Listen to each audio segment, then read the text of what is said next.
Hello, everybody! My name is Dizzy, and I'm here in real life with you. Hi! Yes, it's time for another Dizzy Hand stream. It has just been Christmas, and as has become, I guess, a little bit of a tradition now, immediately after Christmas, we have a fun new deck to unbox for some Magic the Gathering times, which is always very exciting. Dizzy's always thrilled by new Magic things as they happen and as they arrive. Yes, it's gonna be a lovely time. We have a Kingo in the chat. Welcome on in. Dizzy got some brand new hands. I did not, sadly, get any new hands, but we do have a collection of wonderful, fluffy friends who have. I was about to say who have hands. Um, this may not have been the best. That's not that. We have some fluffy friends who have limbs, ish. Who are all here to say a wonderful hello to everybody. These are our friends that lovely humans have gotten me off of my throne. And because this is like a sort of a present-y type stream, I guess I will remember to do the plug and type exclamation mark throne in the chat. And the bot is off. The bot has obviously gone to sleep for Christmas. That's fine. He's giving me a plush Apop with additional hands to make up for their lack of hands. I assume they must do a plush Apop because I'm pretty sure there is a plush version of like an official soft toy version of almost every Pokemon, which sounds absolutely wild to me. Where's my little bot? There we go. Little bot. Also, let's get us some music. How is that? How is that for volume of background music? Hopefully not too distracting. Hopefully you can still hear me. Okay, we have a little bot. Yes, as a reminder, it is never ever required to contribute things to the stream, obviously. But those who do feel like helping out, the throne is there as a way for people to help, and pretty much every throne gift on there will be a stream in its own way, so you will instantly and immediately see, or somewhat belatedly see in the case of the IKEA shark, because that took a while to come, you'll sort of instantly see, like, that I will be able to enjoy lovely gifts and such things, but it is never required. Because Disney already has lovely gifts that they received for Christmas. The first lovely gift, we're just going to open real quickly, is this cardboard box with a bear on it. This is from Bulk Box, and this is a box for storing one's bulk. So you can see here, this is not actually quite all of my Magic collection, because there's a few things from pre-releases that are still in their pre-release boxes, but this is the vast majority of my existing Magic collection. As you can see, it does not even like half fill this phenomenally huge box. I did actually want to pick out from here, while I've got this open, art cards. I've never had art cards before, but I bought myself, for my advent calendar for this year, I bought myself like 2 magic packs, so I could open like a card a day for an advent calendar, because I'd rather that than chocolate. And just by sheer coincidence, the very first art card, the very first day of my advent calendar, I pulled out this art card of Pantlaza, who is my boy. He is my this boy specifically. This is my Pantlaza deck, and here is my Pantlaza art card, which was just such a nice coincidence that I was really chuffed by that. But the reason why we have this open is because I need some sleeves, because we are going to be opening a deck, and we're going to be sleeving it up as we go along. Oh, you don't need to get me more bulk, Kingo. If anything, I need to shed a little bit over the coming year. Whoops. Never mind, especially after Christmas.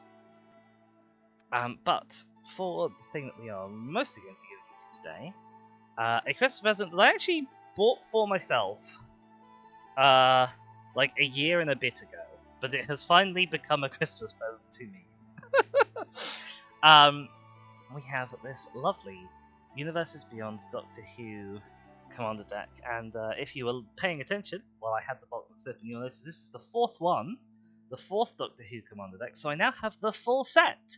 I now own every Doctor Who Magic the Gathering card that they have printed that wasn't in that one in Secret Lair that goes for like several £100, which is a massive shame because I don't have several £100 lying around. But yeah, so this is now the fourth of 4 in the set. I'm gonna have an absolute blast over this. For those who don't know Doctor Who here, it is helmed by Davros. He is the creator of the Daleks. The Daleks are obviously the iconic Doctor Who villains. They're those guys. We are in the classic evil deck colors of black, blue, red. But has there been any franchise they haven't done the bad guys in black, blue, red? Because they did it for Warhammer. Chaos was in black, blue, red. I guess Fallout doesn't have a Grixis deck, does it? I'm trying to think of the Fallout decks. No, Fallout doesn't have a Grixis deck. Okay. So not literally every time is it black, blue, red. But many times the bad guys are black, blue, red. And yeah, this is the very last one, and this contains at least one card that I know I'm horrendously excited about. If we have a look at the back, you can see that we are going to exterminate everybody else. The Doctor's greatest foes unite to deal damage to multiple opponents. I think that is generally the concept of the game, yes, dealing damage to multiple opponents. Davros, one of the Doctor's prime adversaries, is Davros, a former military scientist and the original creator of the Daleks. He isn't always aligned with his deadly creations. Read, they hate his guts. His callousness and cruelty often rivals theirs. I think that should be rival theirs, because callousness and cruelty is two things. He enjoys tormenting the Doctor through their many encounters, but he has yet to truly defeat the resilient Time Lords. And you'll be able to see as well, we have a 100-card deck with 50 new cards. That's a lot of new cards. That means that almost every non-land card in this is going to be new. We have 10 cards supporting the Plane Chase format, which are these boys, which I've only played like once, maybe twice, but it's a lot of fun. We have some tokens. We have a planar die for use in Plane Chase. We have a fancy version of the Commander. We have a life wheel, which they've stopped putting in these. We have a deck box, and we have a little reference sheet. So those are all the things that we're going to see. We're also going to get a 2-card sample pack, which is very nice. King says, unless it's the sum total of his calluses and cruelty that rivals theirs. Maybe his calluses is lacking, but the cruelty exceeds theirs, averaging out. I guess you could do that as maths. I feel like callousness and cruelty are similar enough concepts that you could just sort of quantify them and add them. Now, the hard part is going to be getting into the box without sort of destroying it.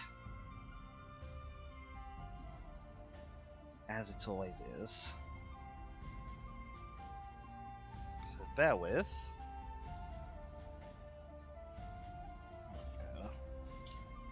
And also without giving ourselves a paper cut, because we've done that in the past on a Magic product, I'm pretty sure. But we are in. Okay, so we have this lovely little cardboard. Ooh. Okay, we've got a little gift tag that I poked in there, and got to get rid of. Whoopsies! I forgot I put that in there. I should have a quick check off camera in case there's anything else incriminating. No, I don't think there is. Okay, we're safe. Yes, we have this lovely cardboard insert, although we're not going to be able to get out whole. Okay. Plain dice. So the plain dice has 4 blank sides. It has a Planeswalk symbol and a Chaos symbol. Planeswalk means you go to a new plane. Chaos means something big happens, usually bad, but not always. We have a lovely little black envelope which will have our 10 plain cards in it. And also something else in it. Ah, this is where our collectibles is. This will be the last thing we open today because this is the only thing that we don't know what it is that is in this deck. So that can go and sit up there for a second.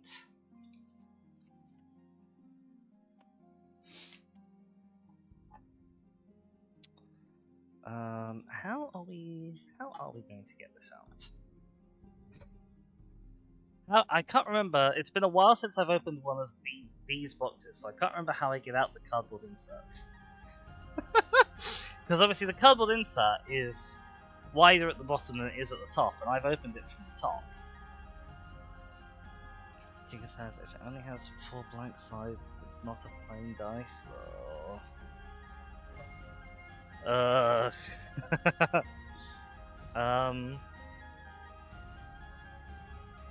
No, really, how did I do this before?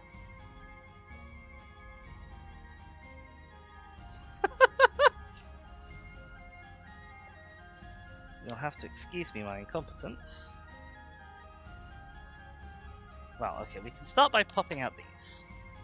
Because these are little counters that we'll want popping out. They're not particular counters for anything. They're just generic counters. So what I want to do is I want to fold that down inside. So that is no longer the full width. But then what do I do about this side? Because the deck is right over that side. I do not know the answer to this. Maybe the answer is I take everything out first. Okay, that will help. So here we have the actual the fold out deck box. I'm being knocked for. Give me a second. Apologies. Yeah, here we have our little fold out box to hold the deck. Once we have it, it sort of clicks up there at the bottom. We have our colors. We have Missy, who is like the co-mascot of the deck. Like, Davros is the intended commander, but Missy has the biggest picture on the front, and she's on the actual deck box.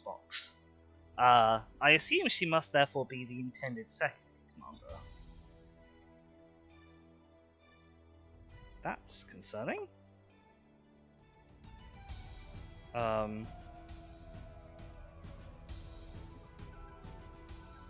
That's very concerning. A small... I don't know if that will show up. A small little bug and a small little pupa have dropped out of this box.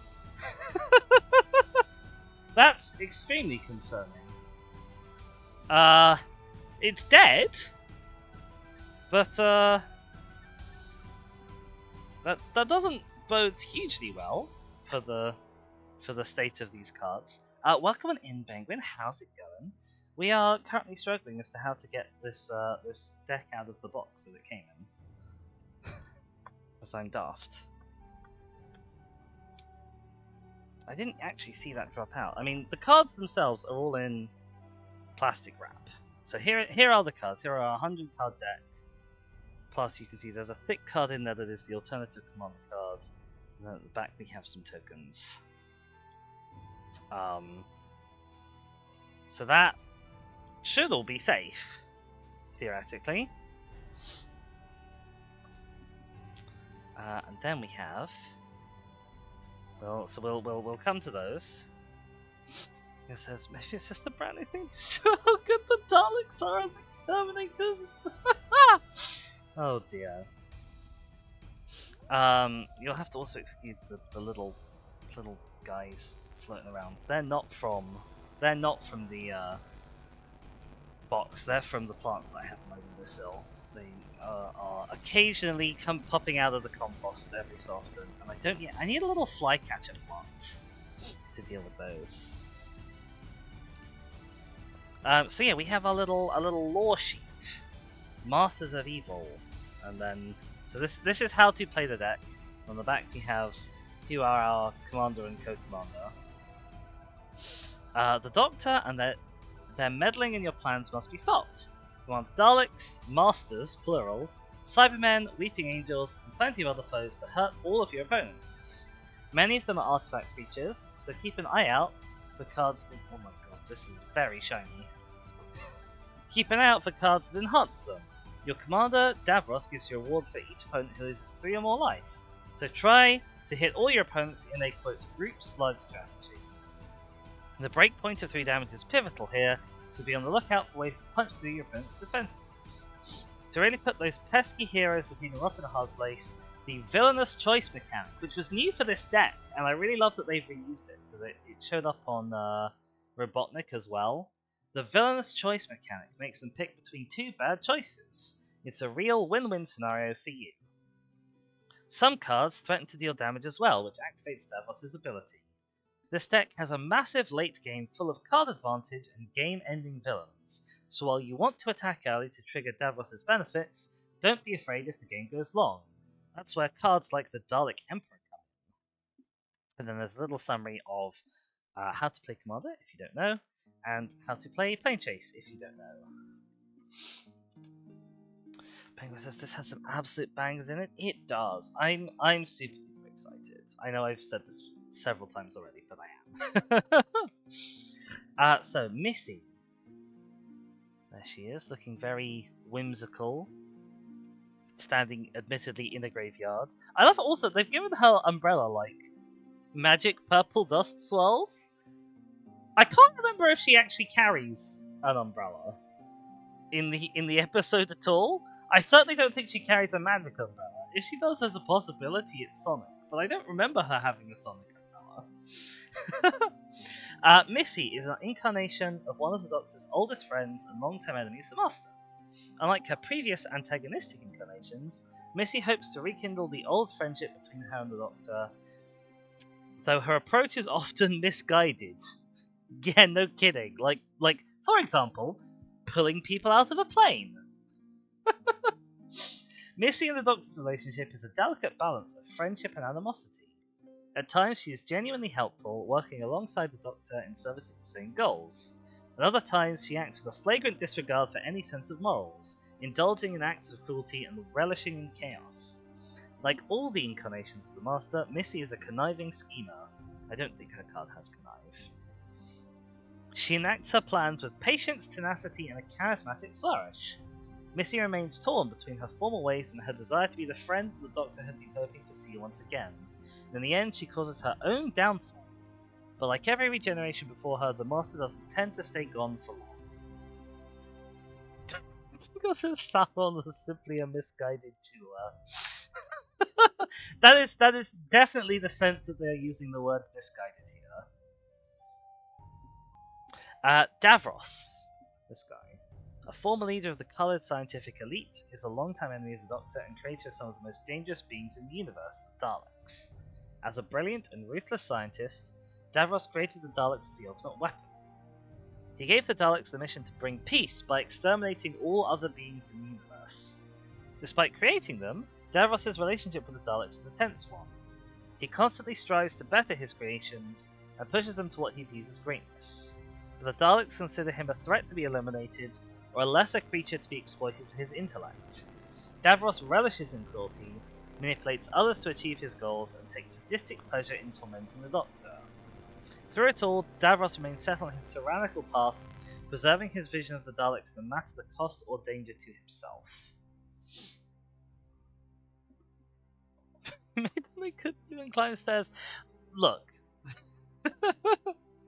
The ultimate weapon on Skaro, originally. And then only later the ultimate weapon everywhere else. Why are Davros and Missy blue, black, and red aligned? Both of these villainous characters are blue aligned due to their genius level intellect and problem solving abilities. They're also red due to their capacity for anger, violence, and passion. The black alignment comes from their strong ambitions and willingness to sacrifice others to achieve their goals. Yep, that pretty accurately sums them both up.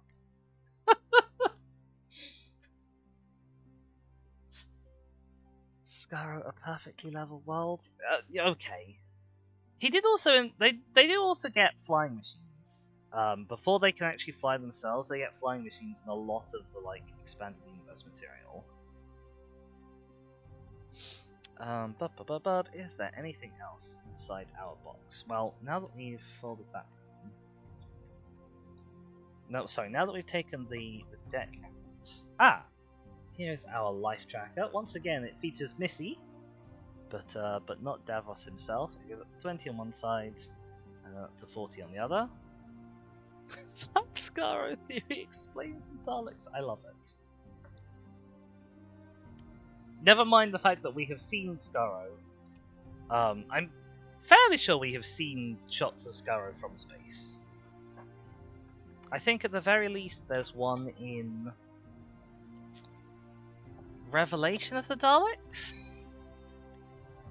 The one where the Seventh Doctor blows up Skaro and thus sort of semi-accidentally starts the Last Great Time War. There we go. We got him out in the end. Okay, put the big box to one side. Just a little spacer thing here that can go. And then we have some more pop-out cards. We have one actually of Davros, which is nice. Scar is a flat circle that rotates to face the camera, says Gungal. Sure, we can go with that. And then we have a generic Magic Planeswalker symbol one that we always have. I never really know why. I assume these are supposed to be like counts as tokens, I guess. They're fun to have. I like the pop-out ones. And then on the front, we have Missy once again. Hey, Missy, you so fine. You so fine, you blow my mind. And we have these counters, which I've always assumed are designed to be time counters. Although this deck doesn't use suspend or time counters. And then some more just generic magic-y counters. I can't remember if the 13th Doctor one came with +1/+1 counters. It really ought to have, because 13's effect dishes out +1 counters. But they might have just wanted to keep the inserts like consistently the same across all of them. But I do love the little it's recognizably a TARDIS, but it is about as cut down as it possibly can be. It's actually the same as the set symbol on the cards. I think it's a really fun little artwork. Counts as tokens. No, this isn't a vampire deck. Oh dear. Oh dear.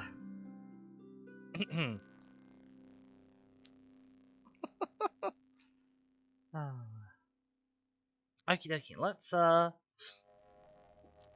her up. Let's open her up and have a look at the little cards that we have inside.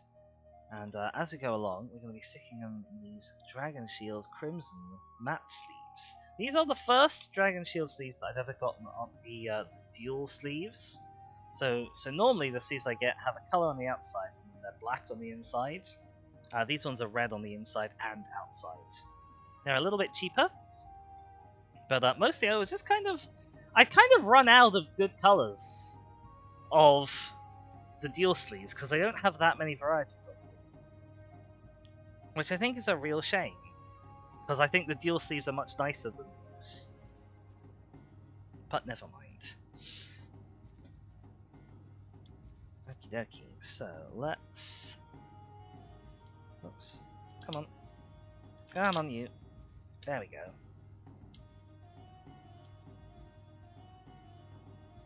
Right, now, if you're ever wondering, do new Magic cards smell nice? I'm not going to sniff these, because the answer is no, they smell terrible. They smell like sort of molten, burny plastic. They smell really bad. So don't ever think like, oh, I've just opened some new Magic cards. They're gonna smell lovely like a new book when you open it for the first time. Don't ever make that mistake, because I did. I guess we're gonna start at the bottom. Sure, we'll start at the bottom. We obviously have some little adverty type cards. Let's actually. So everything that's not a proper Magic card is going to end up in We have a little rough guide on how to play, the structure of a turn, as a reminder, and then popular ways to play Magic, in case you liked this but want to do different things. Incidentally, it doesn't mention Sealed on here, which is my other most favorite way to play Magic besides Commander. It's like Booster Draft, but that Booster Draft has other problems going on with it. It's a much steeper learning curve. Okie dokie, our tokens. Obviously, as one might expect, we have a Dalek. The classic Dalek is a 3/3 artifact creature with Menace. Looks like it's a colorless 3/3 artifact creature with Menace as well. And on the flip side, we have Cybermen. Cybermen aren't actually tokens. You see this says you can cover a face-down creature with this reminder card. So just normal cards will get flipped upside down onto the field to be Cybermen, and they will be these little 2/2s that are Cybermen artifact creatures. I think this is the first time a mechanic that puts down face-down creatures actually gives them a creature type, but I'm not certain of that. It's certainly unusual. We have the Mark of the Rani. This is from an episode I've actually not seen. You see he's got a little red spot there. It almost looks like clown makeup of some kind. Yes, sorry, they'll get upgraded. You're right, King Girl. They actually could have keyworded that.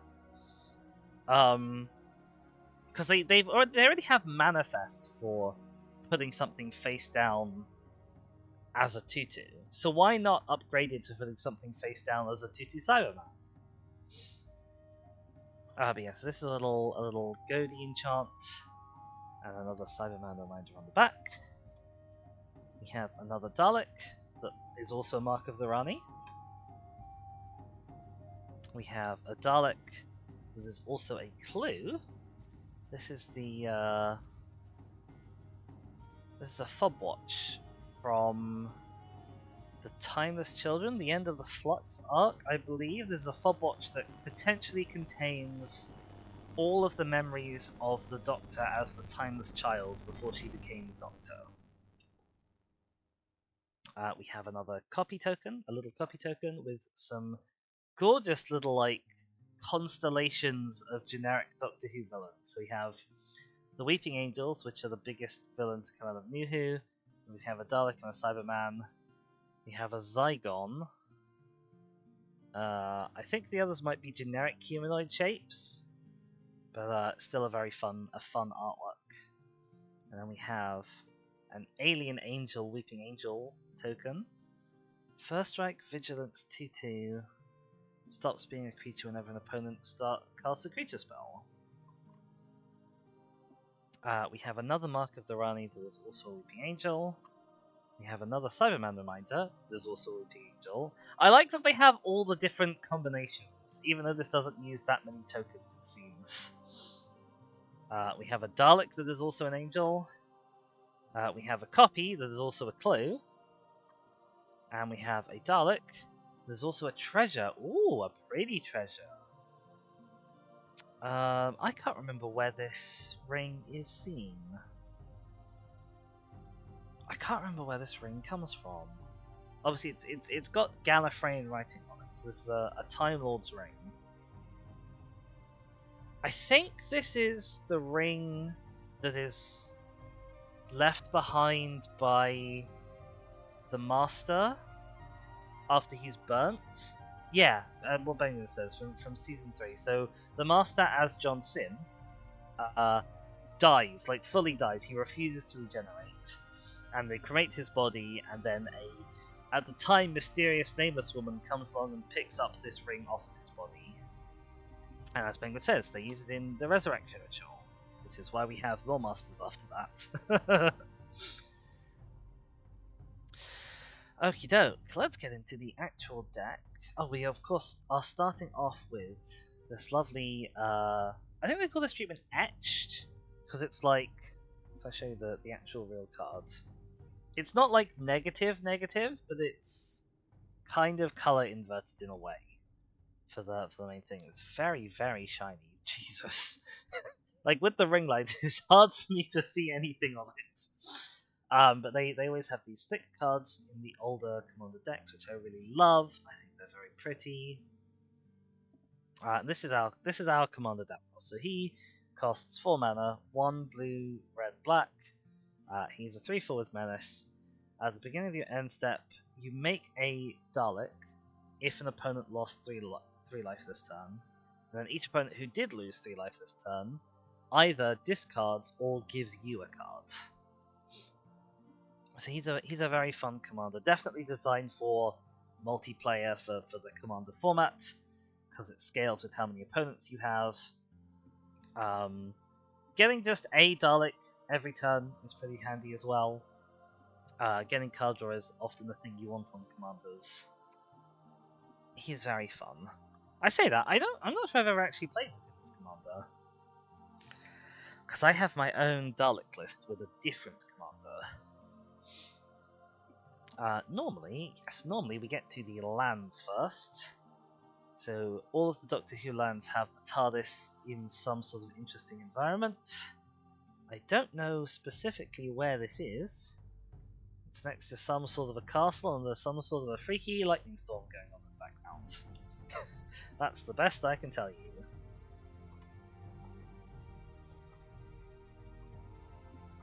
This is a little bit still wonky and out of shape, but as we start putting the deck in, it'll hopefully fill out to a more sensible rectangle. We have the other design of mountain from the Doctor Who. So I wasn't sure if we'd get like some of each or if we'd get all one type, but this is the other one. I think this is just a very generic TARDIS on a mountain. I don't think it's supposed to be from a particular episode, but I could be wrong.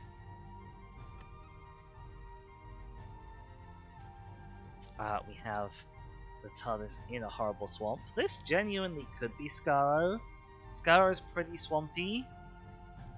There's another planet from the Daleks' master plan that is sort of swampy, and the Daleks have engineered some like toxic, hostile vegetation that makes you incredibly violent and then kills you with its toxins if you touch it. And then we have the TARDIS just sort of slowly sinking into a swamp for the other swamp art. We have this. I've seen this episode. This is a First Doctor episode, I'm pretty sure, is where this TARDIS is coming from. I think it's the Keys of Marinus. I think Marinus lives inside this giant pyramid. I could be wrong about that, but I think it's that one. I think it's that serial. They end up, across the course of several episodes, going and having almost a bunch of basically like independent stories, where the climax of each story is they end up getting one of the Keys of Marinus. And then the other TARDIS art is on, I'm pretty sure that's Bad Wolf Bay, aka Dalek Ulfstranden, which is where the heartbreaking climax of Doomsday happens. That's from New Who Series 2. Okay, I guess that's probably it for all of our basic lands. We only have 6. That's quite stingy. Quite stingy on the basic lands there. We do have a land which I love to pop into decks. Omnis Cemetery. It's a removal piece. A fairly good removal piece as well, because it gets around indestructible. But yeah, removal piece on a land, which I do not hate at all.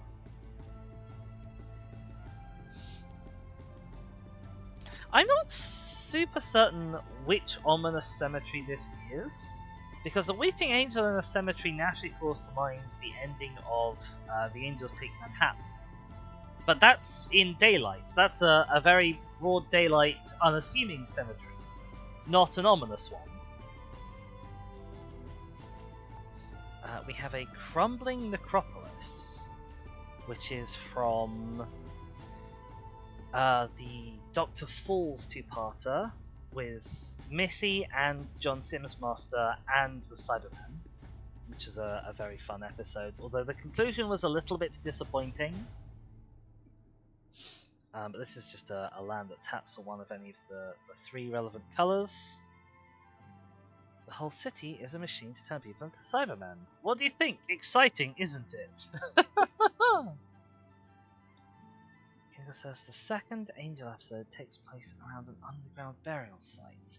That's true, it does. You are not wrong. But again, I don't like it. That's quite sort of a reddish color scheme because they're in like sandstone caves. Now, I'm almost certain, in fact, that it's actually going to be filmed specifically in Clearwell Caves, which is not too far on this side of the Welsh border, near the Forest of Deanie type area.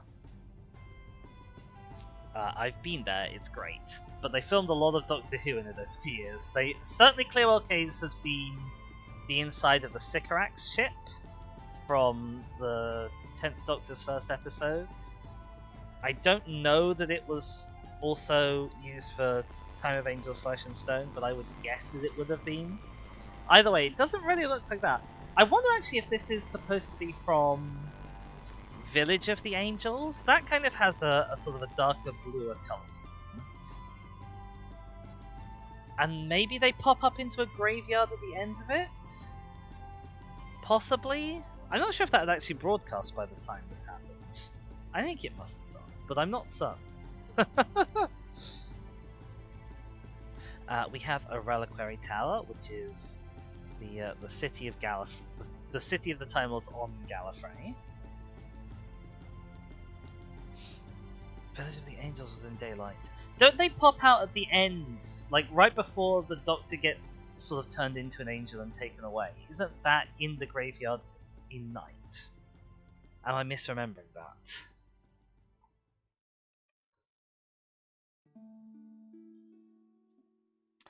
We have a Temple of the False God, which I think is, yes, it's the Pyramid of the Rings of Akaten, which was...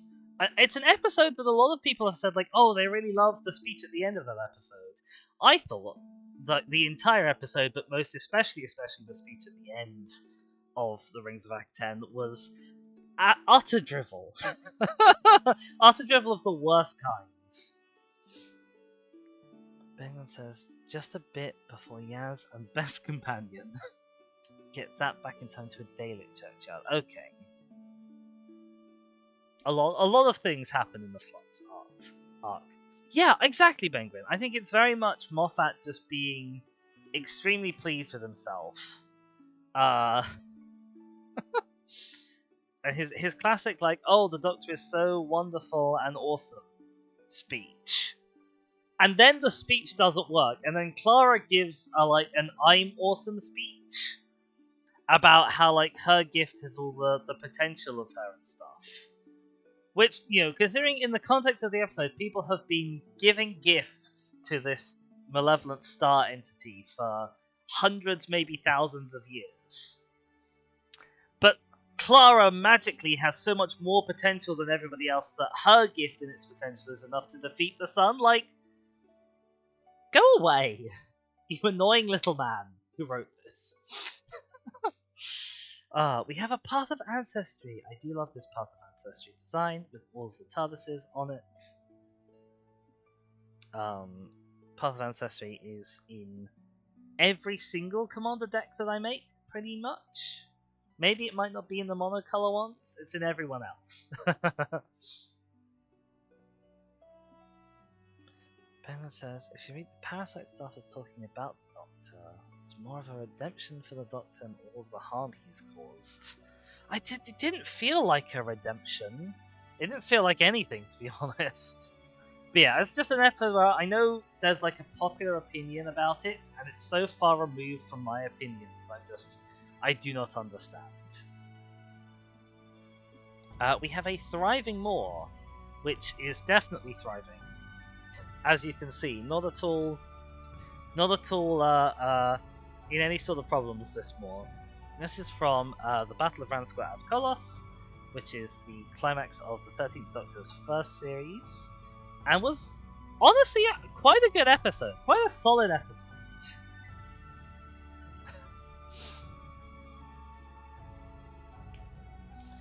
Kingal says, at least the Capaldi episode of the famous monologue gets away with it because the whole episode is basically a monologue. Now that is an episode that I agree with the popular opinion. I think that is genuinely a masterpiece episode. Heaven Sent. I think the one that came immediately after it was terrible, but Heaven Sent is... we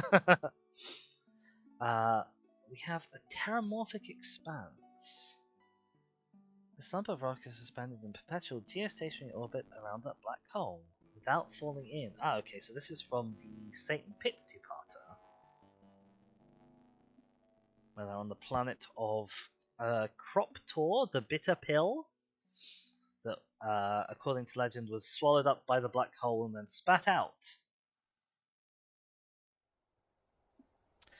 We have a command tower. Now, each of the decks gets its own different command tower that is the inside of a TARDIS.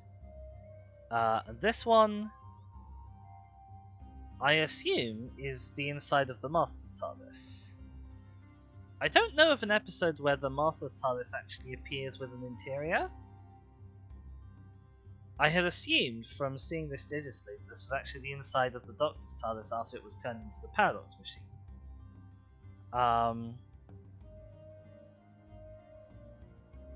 I guess from the quote, this is a Perry episode, so that's 5th and 6th Doctor eras, I guess?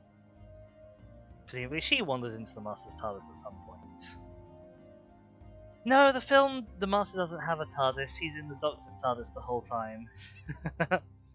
Artie is here, welcome on in! Says the Master's TARDIS appears in the Curse of Fatal Death. You're right that it's not the Paradox Machine. The comedy special. Yes, of course, yes.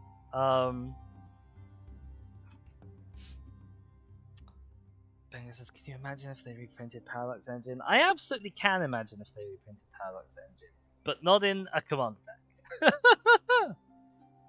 How's it going? I hope you're having a lovely time. We are that many cards into having a little look through the new deck that we have. It is the last of the 4 Doctor Who decks that I didn't have. It is the Villains deck. It contains the Doctor's greatest villains. You're having a much better time since getting home? I'm really glad to hear it. It sounded really rough. And you're doing Hades too, that's so nice. We have a Talisman of Indulgence, which is the little eye patch that lets you remember the silence. I always used to joke, so the eye patch itself is like a really fancy external memory drive that theoretically the silence can't delete themselves from. But I always used to joke that I think an equally effective thing would just be to sellotape a picture of one of the silence to the inside of the eye patch so that you can constantly see them. Just have a little photo of them sellotaped up in there would be just as effective. Oh dear. And we have a Shaka, welcome on in. We've been here but mobile didn't send your message. No, we missed out. Now you're going shower. Well, I hope you enjoy your time in the wet box. I hope you have a nice shower. We'll be coming to say hi to Shaka once we are done here. I am not getting through these cards very quickly, so I'll have to maybe try and speed up. We'll see. We have another lovely talisman. There's an Ood sphere. I love the Ood. I'm glad that we have seen the Ood in sort of various cameos and stuff since their storyline wrapped up. I think it's a shame that we always see them as the Oods with the spheres, considering that those are canonically like the lobotomized enslaved Oods.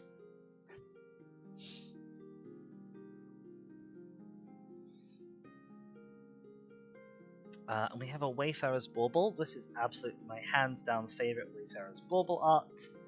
It is a time vortex manipulator. As Missy says, cheap and nasty time travel. And this in general is just a really phenomenal ramp card for decks that don't include green. We have a Commander Sphere. This is the source. This is a terraforming device from the Doctor's Daughter episode, who introduced Jenny, who is one of my favourite New Who characters. King Benga says it's probably easier to get a bunch of plastic spheres than model brains that behave properly. You're probably right.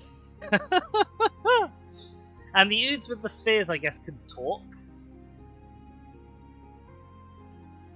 Ooh, we have Snuff Out. It's a destroyer creature that you can play for life instead of mana. If you control a swamp, which, like, you're in a black deck, you're always gonna control a swamp. It says, introduce Jenny, who appears in that episode, and then never again? Absolutely right, but she has some big Finnish audios, which I haven't finished listening to, but they're very good fun. We have Feed the Swarm. I love that they have Swarm, the character here. This is a staple black removal spell, because it's one of the few that can actually also hit enchantments. The design of Swarm and Lady Swarm, whose name I can't remember, is the only good thing really to come out of the Flux arc. We have Gallifrey Council Chamber, which is an untapped Surveil land, but it only produces color for Time Lords and Aliens. So good if you're running a Time Lord or Alien deck. Azure, thank you, Penguin. There we go, that's Lady Swarm. So yeah, very specific, but getting an extra bonus Surveil on the land is always fun. Penguin says the idea is supposedly based on Egyptian gods. Which Egyptian gods are Swarm and Azure's names based on? Because I can't think of any that sound like that, but I only know sort of the big ones. Like the Osiris, Horus. Is it Bast? The cat one? Is she a random woman in Norway? Okay, we're back onto some lands. We have a Creeping Tar Pit, which is a land that can become a thing. I'm not sure which episode this is from. There's some Daleks being consumed by a swamp. I assume this must be a Classic Who episode, but I do not know which one. Because the Daleks have been in so many episodes, the Daleks have been eaten by an awful lot of strange different things over the years. That is an actual honest-to-goodness dragon. So I also don't know which Classic Who episode this is from.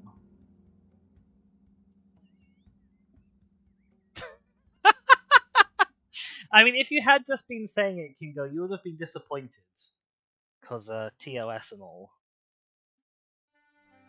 We have these. I do love the, they call them the slow lands. The if you control 2 or more other lands, cycle of dual lands. I think for Commander they're really good, because Commander is a slow format. These are the check lands. They check if you control one of the basic land types. They're pretty solid as well, but you have to have a decent count of the basic lands, and this only has 6, of which only 4 are going to be swamps and islands. So that one might be a little tricky in this deck. Shipwreck Marsh. This is the Crash of the Byzantium, also from Flesh and Stone Time of Angels that we were discussing earlier. There's a thing in the belly of that ship that can't ever die, unless someone comes along with, like, a sledgehammer, I guess.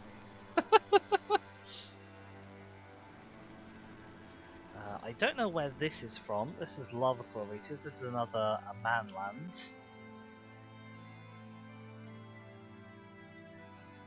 Kika says you're introducing a type of land to reveal on turn 1, enter for free on turn 3 Chekhov's lands. Oh. We have a Fiery Islet, which is the cycle of lands that I absolutely despise, because you can't get mana out of them without paying life. This is the Sontaran invasion of Liverpool,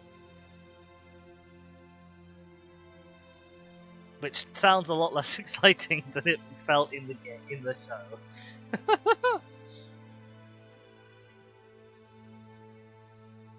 We have the Storm-Carved Coast, with this little fortress on the sea. I believe this is from Flesh. No, this is from the Almost People / the Rebel Flesh, I believe. Because the quote is from the 11th Doctor. Classic invasion of the Void. Oh, they blurred out the Ann Summers, did they? That's really funny. This is Frostboil Snarl. It's the Frost Fair from a 12th Doctor Bill episode. That was quite a solid episode. Doctor punches a guy for being racist. If you tried that nowadays, Keir Starmer wouldn't let it be on television. This is the Temple of Epiphany.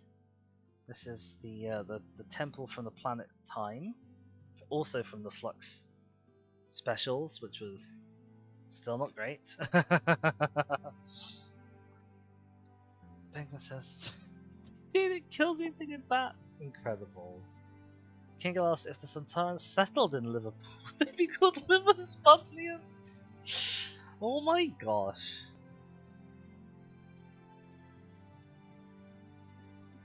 We have the TARDIS tree from that one episode. I think it was from Into the TARDIS. Liverspudlians. Oh, it was a good line. I can't believe they censored out the Ann Summers. That's really funny, Penguin. Oh, we have the face from the Face of Evil. That's the episode that introduces Leela as a companion to the 4th Doctor. That's a fun. I really like that episode. That's a really good 4th Doctor episode. We have the interior of a Dalek ship for Temple of Malice. Don't know which episode particularly that is, because again, we see a lot of the Daleks. We have Fetid Pools. This is this is also from the same episode as the Commander Sphere. But this is the surface that is blasted by horrendous radiation. These are the cycling lands. Unless you're in specifically a cycling deck, there are better options for dual lands. Well, you'd think that if they're doing sort of set dressing like they normally do. King says, is it not fetid? It might be fetid. It might be.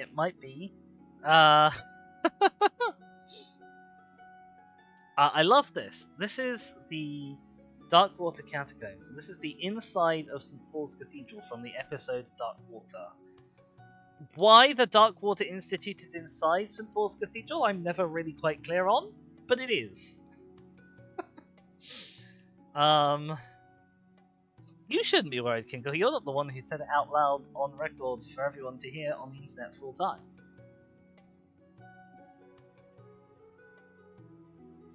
We have Sunken Hollow. This is from the Ghosts episode, apparently.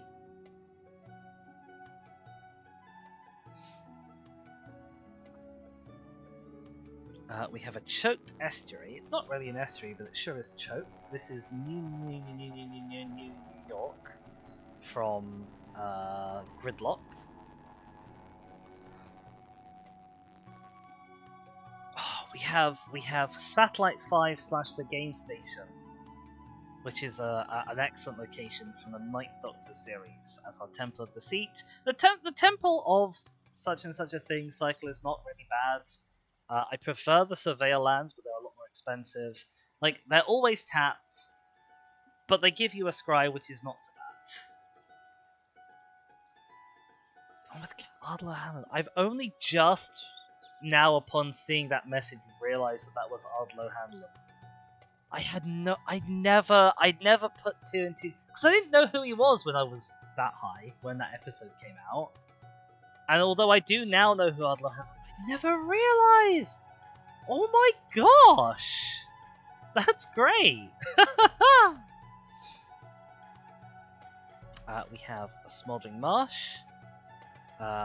This one is the Tango Land. I love this cycle of dual lands as well. This one's from the scene where Clara chucks all of the TARDIS keys into a volcano, except it's a massive cop-out. We have Demon's Run as Shadowblood Ridge. This is a pretty decent cycle of dual lands as well. Like, they can fix your colourless mana, they can fix mana of wonky colours. The downside is they are very set in what mana they pump out. but they're pretty good. I put these in all my 2-color decks. I don't generally make it into my 3-color decks. We have Foreboding Ruins. This is the cycle that asks you to reveal a basic land. I don't love these so much, just because if you get them in the late game, you're pretty much guaranteed to not have other lands in your hand because you'll have played them. So they'll usually be coming down tapped. But they're solid enough if you like that kind of thing, if you have a lot of basic lands, or a lot of draw. Oh, okay, this is a really funky land that I don't think I've ever seen before. River of Tears. Add blue. If you play the land this turn, add black instead. So it's not really a dual land. But that's so weird! This is also from the Ghosts 2-parter. This is from the second part. This is from Before the Flood. We must be getting to the end of the lands. Okay, here's a nod land. The Sound of Drums. It is a fairly classic Goad's aura. It doubles the damage that the creature would deal, which is fun. I like to put this on an opponent's creature, because then they have to swing it and not you, and obviously they're risking their own creature rather than risking yours, which is all great. It's especially good on an opponent's commander, where you risk like killing other people with commander damage. It's quite fun. We have a first-time chat. Welcome on in to Calvin8465. It's a color fix hand. Is that what the cycle is called? It's so odd. I've genuinely never seen any of those played before.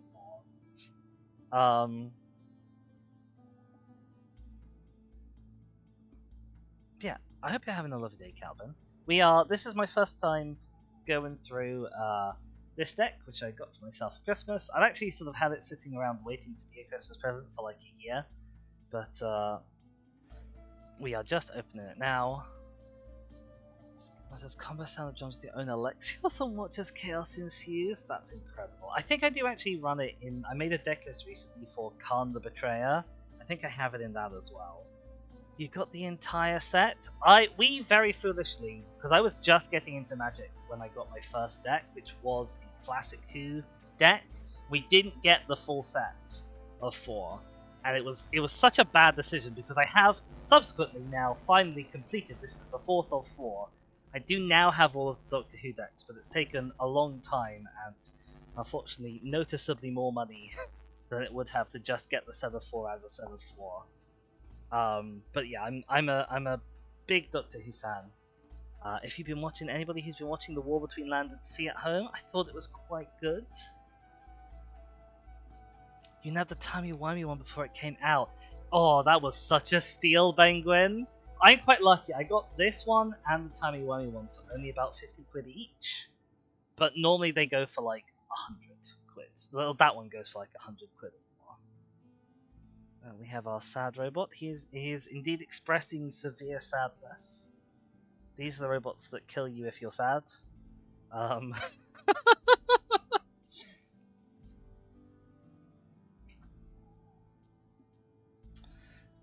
Oh, I didn't actually realize this was in this deck. We have a Blasphemous Act.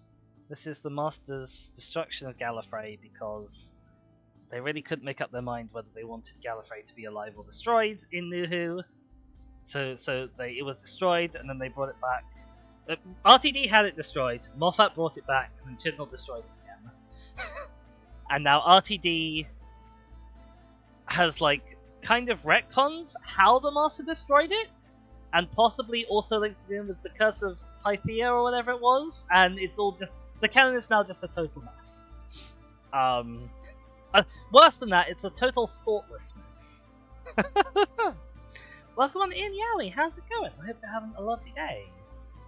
I love this wound reflection because these two. I don't think they. I can't remember if they dance like this, but they do kill each other. The Sim Master uses his laser screwdriver on Missy, and Missy does stab Sim Master, and it's an excellent moment because like we've seen a multi-Doctor episode before this, and they always kind of squabble but eventually cooperate.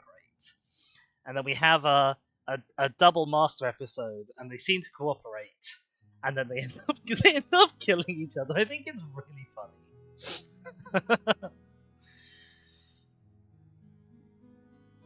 We have a cyber ship. This is a vehicle I quite like as a concept for a vehicle, partly because it's a big chunky flyer. And it stacks up your own boards. Like, once you've done it once, it can crew itself in perpetuity with those Cybermen that you put down. But it's not quite splashable just because it is 6 mana, which is a bit of a shame. Calvin says, biggest, worst financial decision he did was buying the entire Final Fantasy Collector Edition Commander decks. Wowzers. That does sound pretty spenny, my goodness.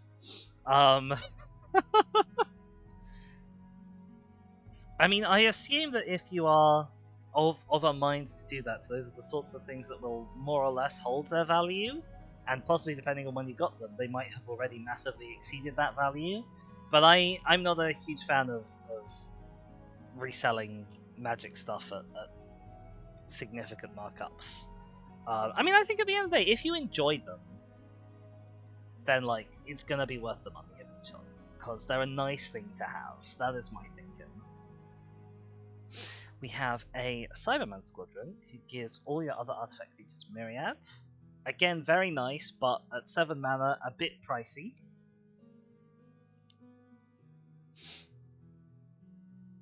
No, poor Penguin got caught by the bot. Big sad. What was Penguin trying to post?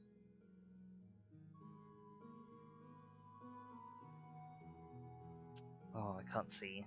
I can't see what the message was. Cast posting. Oh dear. We have the Master formed anew. This is one of the classic Masters.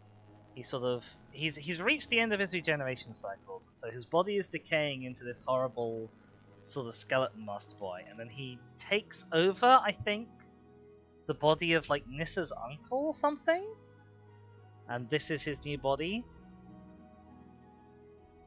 Penguin has been deleted. It says Cyber Squadron is so busted. Do you think it's busted? I could definitely see like it's gonna be really good in the right deck. Something like a modular creatures deck could make that really good. But for 7 mana, I'm not sure I'd say it's busted. Like, it's very specific in what it does. I actually realize I haven't checked what this master does. And I don't know off the top of my head what this master does. When you cast this spell, you may exile a creature you control, put a takeover counter on it. And he enters as a copy of a creature card in exile with a takeover counter on it. I mean, I don't really love that. Because you don't get the copy back when he dies. He just enters as a copy of something. And you can't use it with your commander because it has to exist in exile with the counter on it by the time he enters, which means you can't have used the replacement effect to put your commander back into the command zone. Yeah, I don't love that. It's only 2 mana, I guess. It says, in certain decks like Mishra, you can make any artifact creature to swing. Oh, okay, yes. I can understand how that would be helpful. We have Blink, which is a really interesting saga because it doesn't go 1, 2, 3, 4. It goes 1, 2, 3, 4, which I love.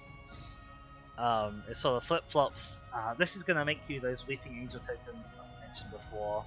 It's not going to make you enough to need all of the tokens that you need to have in this deck, but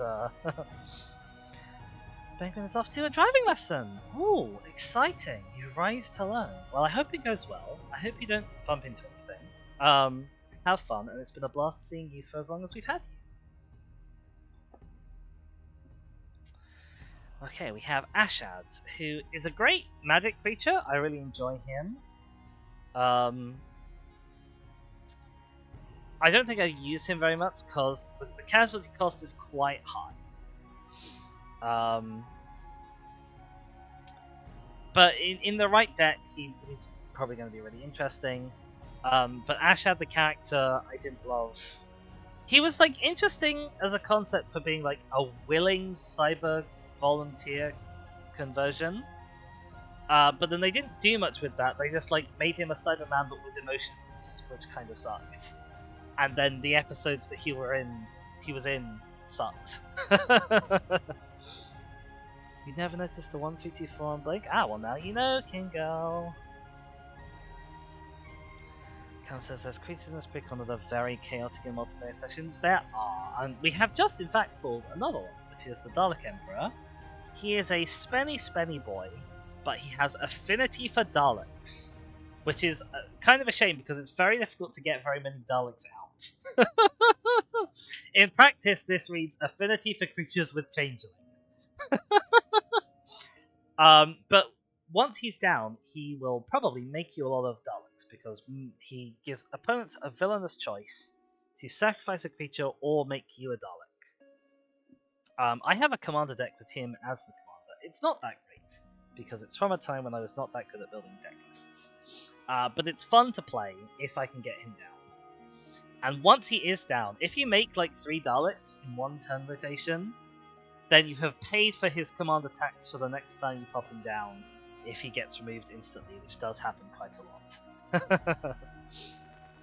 You use Cult of Skaro in your commander deck or as commander of the deck? Because I've been kind of curious with the idea of Cult of Skaro as a commander, but they're so random. It's hard to... Hello, again, I hope. Kingo says we'll return to your regularly scheduled Christmas special shortly. I hope so. I hope I am in fact back already. I hope you're hearing this. If you are hearing this, give me a little wave. I don't know what happened there, because the rest of my internet did not drop, particularly. It was only my connection to Twitch on only OBS that dropped. Like, my chat monitoring was still working. We are back. Okay, that's good to hear. Kelvin, you've changed color for me in the time I've been away, because that's what happens when you leave and reconnect to Twitch. But yeah, Cult of Skaro, really interesting. I'm really curious to hear what your build is like for your Cult of Skaro deck, because you get just like a random effect, and I guess like the draw is just generically useful, and the creating a Dalek or putting a +1 counter on artifacts have synergy with each other, but you don't get to pick when they happen. So you might just end up putting a bunch of +1 counters when you have no artifact creatures out, and then as soon as you get some other artifact creatures out and you want to make them big, you might just end up spaffing out little Daleks. It's just the precon with added cards from the Necron precon, full artifact build. Ooh. I am also very sad that I missed out on the 40k precons. I really want the Ruinous Powers precon, and it goes for, again, well over 100 quid, and it's just heartbreaking. Especially because bloody Watsy never reprints stuff, ever. You can guarantee that once something has been on sale for a month or more, it is never ever getting bloody reprinted. It's such a shame, because it's such an easily avoidable own goal. We have the Cyber Controller. He's really interesting because he's an X creature spell. He makes opponents mill X, and then put all the creatures face down as Cybermen. Which is interesting. So you can potentially get like a whole little army if you have a decently high X, and obviously again much better for multiplayer, where you have 4 opponents milling to hit creatures rather than just 1. Kingo says, Infernus is probably a little more faff for external licenses. I mean, there probably is a little more faff. But like, if you got the license to print the product, you must surely have the license to print the product a little bit more. Kingo says he's an interesting commander as well in Gonti. We have Sycorax Commander. He is a first strike hasty boy with not much but it's okay because he has first strike. And he gives opponents the choice to either wheel or deal damage to each player equal to the number of cards in their hand. Unfortunately, wheeling is usually better than not wheeling anyway. so I imagine most people will take the wheel most of the time. But it's a villainous choice. I like the villainous choice mechanic. I think it's a good way of giving reds their Punisher effects. We have the Rani. She cropped up again very recently. She was played by 2 really good actresses, and it's a shame that the story was dying. But I've actually not seen her original story, which this card must be based on, with the mark of the Rani token.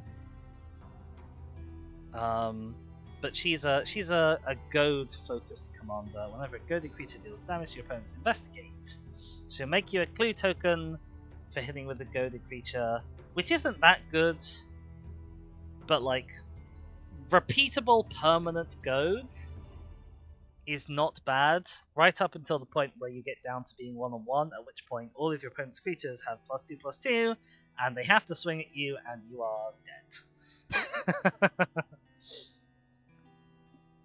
This is a card who I really want to build a commander deck around, but I haven't yet gotten around to it. This is the Beast. He is a 1-turn theft spell that also gives menace. And he's a 6/6, but he enters with 6 stun counters, so he's not a 6/6 for a little while. But he's all about theft, because he untaps and draws you cards when creatures hit their owners. Davros is also pretty good. Davros seems like a solid commander, but I don't feel like this deck is very well built for him, specifically. For example, like there's a lot of ways in this deck of making 2/2 artifact creatures, and Davros needs you to connect with specifically 3 damage. This is a generic Weeping Angel, but this is much better than the token Weeping Angels. It is a flash first strike vigilance. It has the same thing of not being a creature when an opponent casts a creature spell. And it is a removal if it blocks or is blocked by something, basically, which is nice. All for 3 mana is not bad. We have Shesko. Welcome on in. How's it going? Hope you're having a lovely day. We are maybe 2/3 of the way through our my newest deck, which is a Christmas present to myself.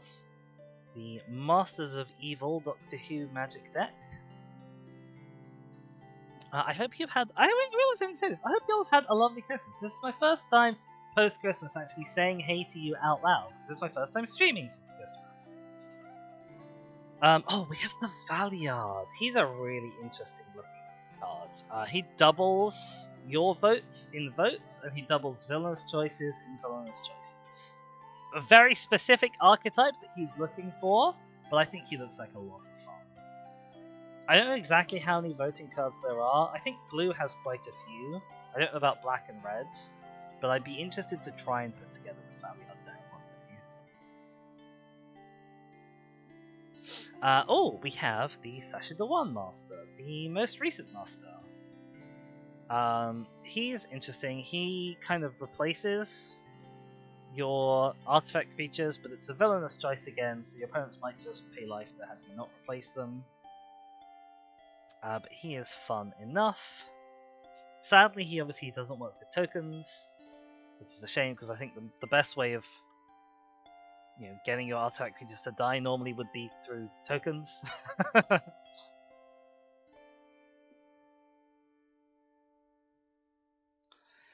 Shesko says, Christmas was alright, you're a bit ill, you might have to go and lie down. Well, I'm sorry to hear it. If you do need to go and lie down, of course, you are more than welcome to. It is lovely to have people here for as long as they are here. Calvin says, Azula decks mainstreams Grixis these days, where you're from. I know that Azula is supposed to be like the #1 popular commander from the Avatar set. I must admit, I look at Azula and I think, this does not interest me at all. Which, it takes all sorts to make a world. I'm glad that there are people who the card does appeal to. I'd much rather that than it was a card that nobody liked.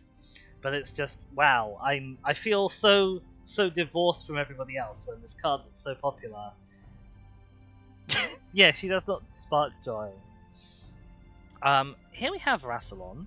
Rassilon is kind of an interesting card to me because he is repeatable impulse draw in blue-black, which is not totally unusual, but is at least a little bit unusual. And he lets you copy non-creature spells you cast from exile, which is less interesting than copying creature spells from exile.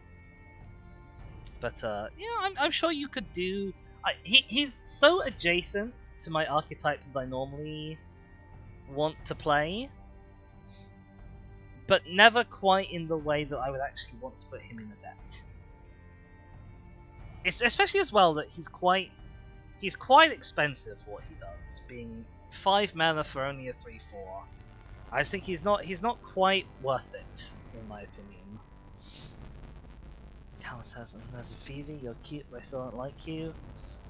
Vivi is one of those cards that, like, they must have known that this was going to be massively broken when they designed it. And the fact that they printed it anyway, I think says some very bad things about their current design philosophy. Like, if you're deliberately printing broken cards that you know are going to need to be banned, you know they're going to upset formats.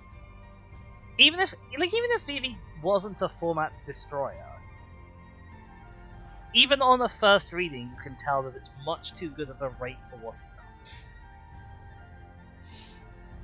And I don't understand what the processes at home are that card manages to get out there into the wild. Like, Nadu happened, and everyone knows that Nadu was kind of a mistake. They changed the card at the last minute, and that's how that one managed to slip through. Vivi, it doesn't seem like they did change Vivi at the last minute. Vivi was known that it was going to be the way it was, and there's no excuses for that. Oh dear. We have the Master Mesmerist. He goads opponents' creatures and gives them Sculpt, so they're more likely to connect with opponents. And then he gives you a benefit for hitting with Sculpt creatures. He is Sculpt Tribal, which is an interesting concept. I'm not quite sure of the artwork behind him. I'm not sure why he's surrounded by lorries. I assume there is a good reason from a Classic Who episode that I've not seen. I think I've only seen one episode with this. This is the original Master from the 3rd Doctor's run. I think the only episode I've seen with that is the Sea Devils, and only because they did the remastered Sea Devils recently, just before War Between Land and Sea. CVV removes simple no explanations. He did, yeah, pretty much. Oh, and then we have, so this is my number 1 favoritist card from this deck. This is the Master Multiplied. I love him, he's great. He is Myriad, which is unusual for a legendary creature, but he means the Legend Drill doesn't apply to your tokens, and he stops you from sacrificing or exiling any creature tokens with your own abilities. So you run him as like Myriad's Tribal or Temporary Copies Tribal, because Red has a lot of effects, temporary creature tokens, and you just swarm the board.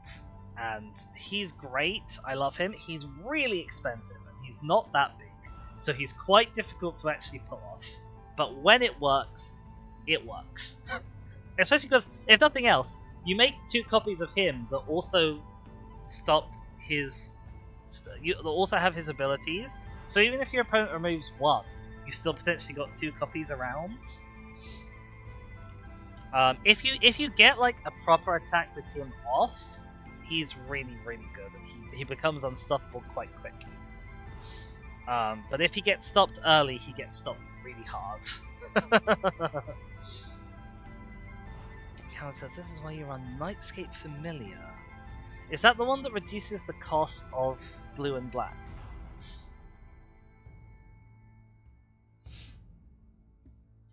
We have Day of the Moon as one of our sagas. Go the creature, choose a creature, then go all creatures with that name. It's repeatable goad for 3 mana. It's very air. Yes, blue and red, sorry, you're right, Calvin. Oh, we have Ensnared by the Mara. This is another card that I absolutely adore. I will let you see if you can figure out why. It's a villainous choice. You exile until you hit a card, and I get that for free. Or you exile 4 cards and take damage equal to the mana value. Spoiler alert, it's almost always better to choose the exile 4 and take the damage, unless you've been particularly like scrying and surveilling, and you know what the top card of your library is. It's normally better to just take the damage than to give the effort card. But it's a very fun card to have to just force that choice on people. I do like it. We have a Ruscanator Rex! How's it going? I hope you're having a lovely day. We have Delete. It's an X spell, board wipe for non-artifact creatures. Pretty simple, pretty nice. We have Death in Heaven. This is quite fun. I've put this in my my Furby deck list that I have. It mills people and then exiles their graveyards, which is potentially nice to have if your opponents could be running a graveyard strategy. And then it hopefully gives you a swarm of Cybermen. If an opponent's been filling up their graveyards and they have a bunch of creatures, you can just absolutely swarm the board and do ridiculous crazy things. It's very fun in the right situation. We have This Is How It Ends. So this is the graveyards that may or may not be the graveyard from Ominous Cemetery, I'm not quite sure. Where Rory gets caught by the angel and sent back in time. It removes one creature and then somebody can pay life, or they pick another creature and it gets removed as well. Calvin says the Pirate Mind Flayer commander is the way to go if you're milling everyone.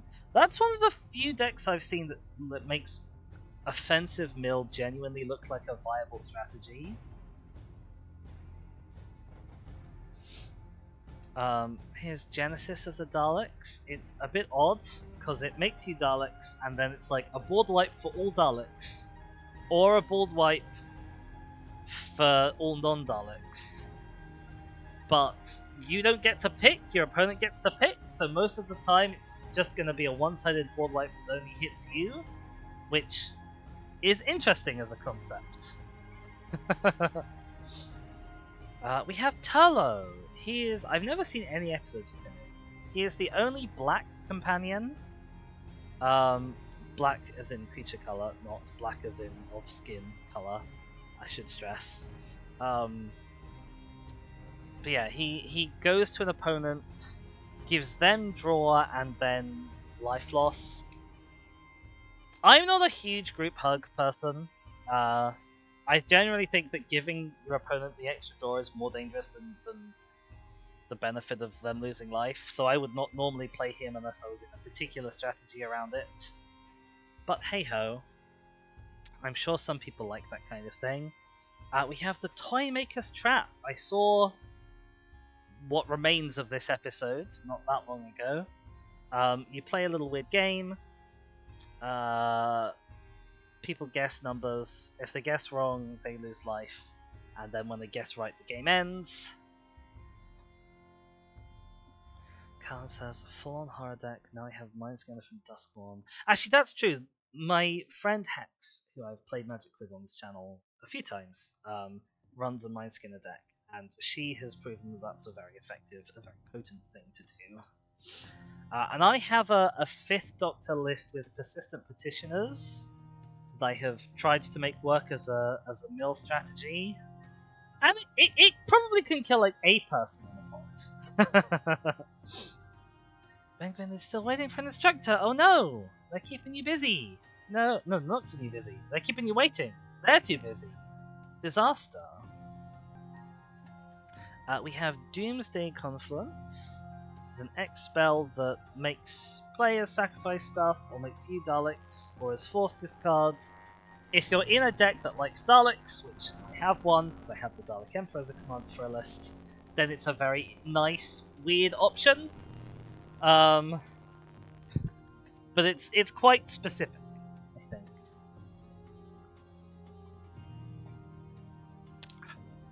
I have what is this? This is Red Fizzy Grape Juice. as my drink for the day.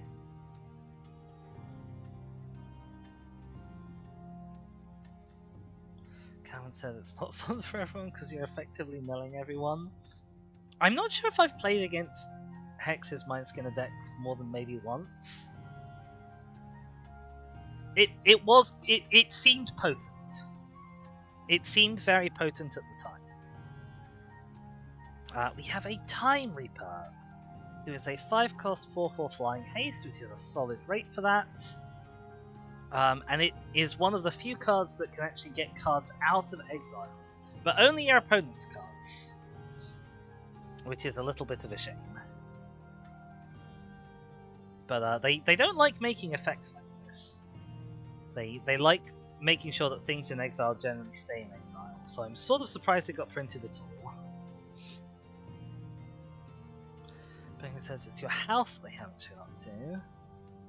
The only thing is, you have to mind 2 dogs, one needs to go in the crate. Poor thing is confused as to why she keeps being let out. Oh Pat. Literally old Pat.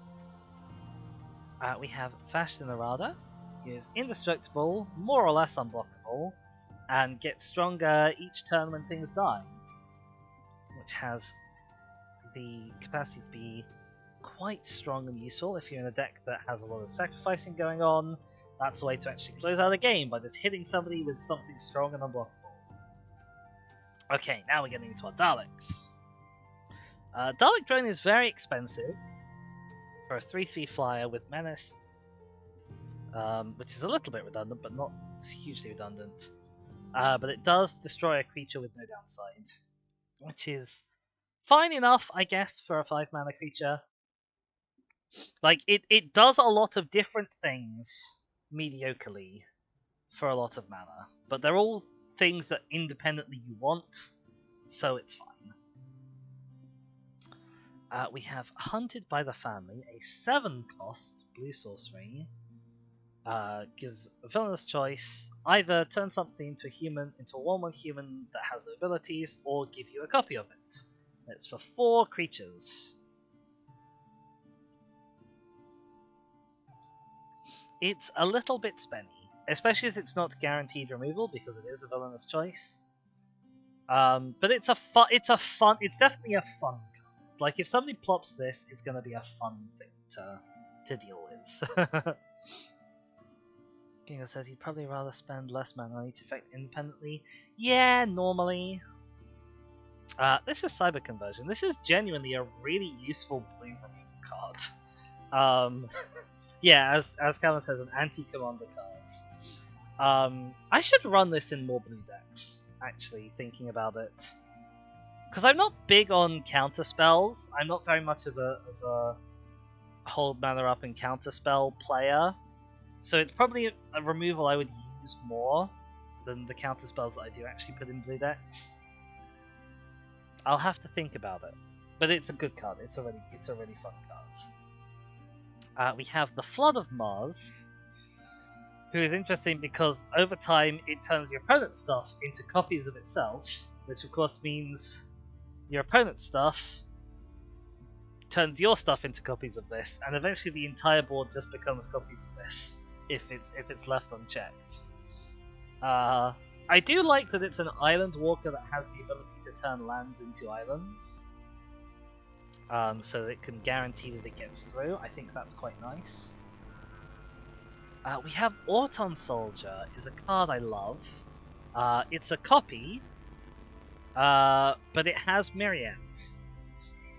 So you'll make temporary copies of things as well. And I think the way this works is the Myriad copies enter as copies of specifically the one thing it has copied, because it copies its copyable values, I think.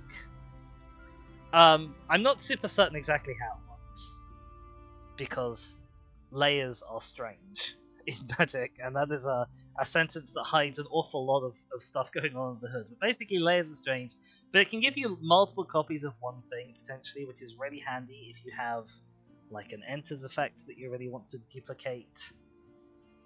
I really love that. Kyle says, use this copy Goldspan Dragon or Goldlust Triad.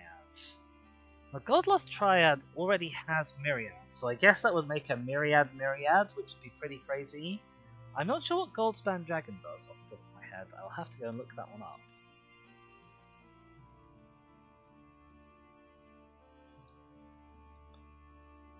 I don't think it really works with Goldspan, because Goldspan is an attack trigger and the copies enter already attacking, which is a little bit of a shame. But I mean, it is also a 4/4 flyer, which is just a good thing to copy in general.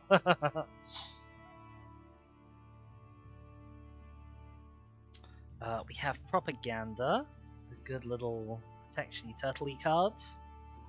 It's a staple in the right kind of strategy. I love the artwork for this Propaganda with all the vote stacks and posters. They were such an iconic image from early New Who. We have Lightning Greaves, everyone's favorite equipment. Haste and Shroud equips for 0.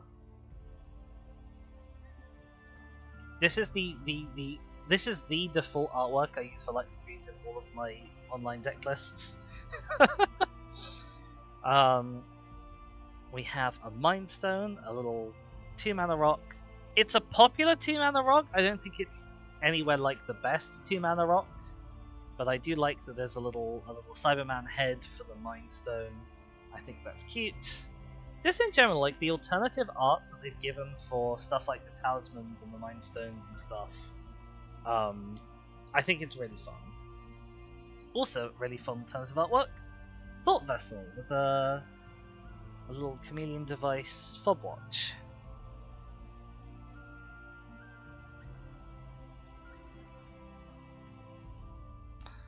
From New Who as opposed to New Who, or New Who, or current, i.e. new to the 4 Who. We have a Sol Ring.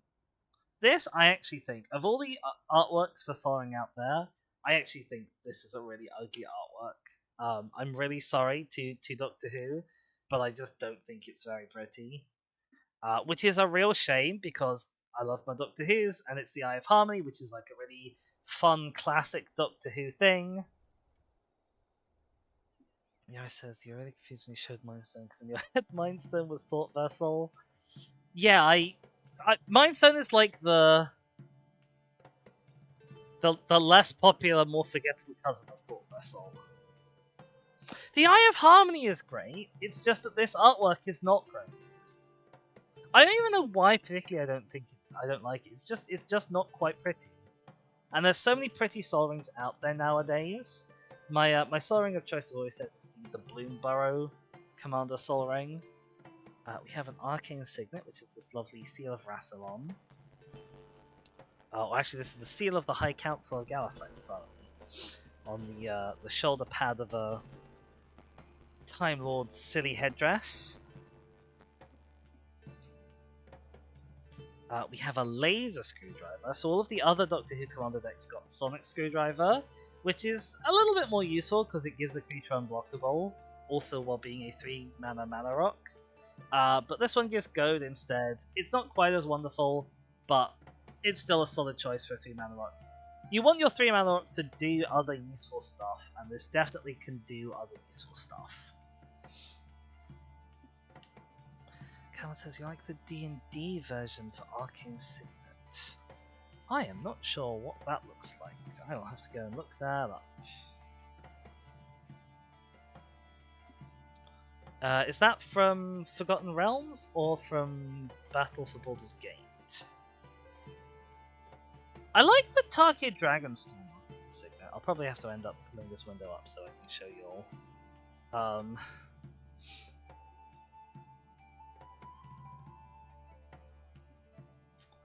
Baldur's Gate. Let me do a scroll.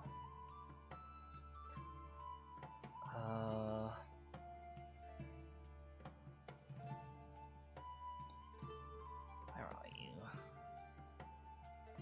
I know you're around. Oh, that one. Oh, that's a pretty fun Arcane Signet. Give me a sec.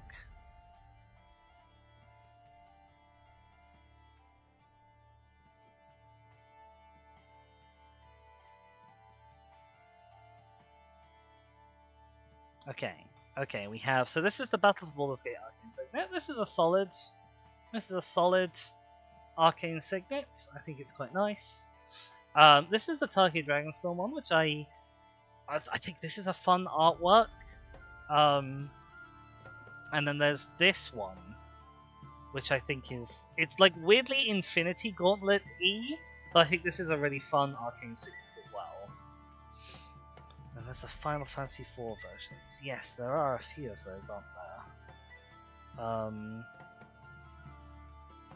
None of these like blow me away as Arcane Signets. This one in particular feels like it really wanted to be a Commander Sphere. But none of them are terrible. Like the base Arcane Signet art isn't terrible either. I don't love this one, and I don't love this one so much. But yeah, Arcane Signets in general, pretty good. There's a lot of good options out there. What time is it? It is 22. Okay, we are doing alright for time. What have we got? Oh, we have Midnight Crusader Shuttle. This is a vehicle that Shaska says, hold up, was that a Furby? Yes, that was a Furby. Give me a sec. There was a Furby Secret Lair, which introduced a lot of Furby cards. So there's a Furby Sol Ring. See if I can go find you the Furby Sol Ring. There's the Furby Sol Ring, which I think is really sweet. And then... Oh, I should remember what the Furby Mill Exile creature was actually called. And I can't, which is a bit of a shame. Hang on.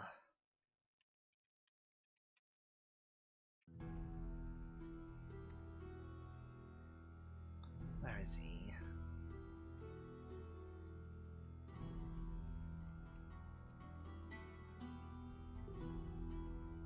There we go. Umbris, Fear Manifest, as a Furby.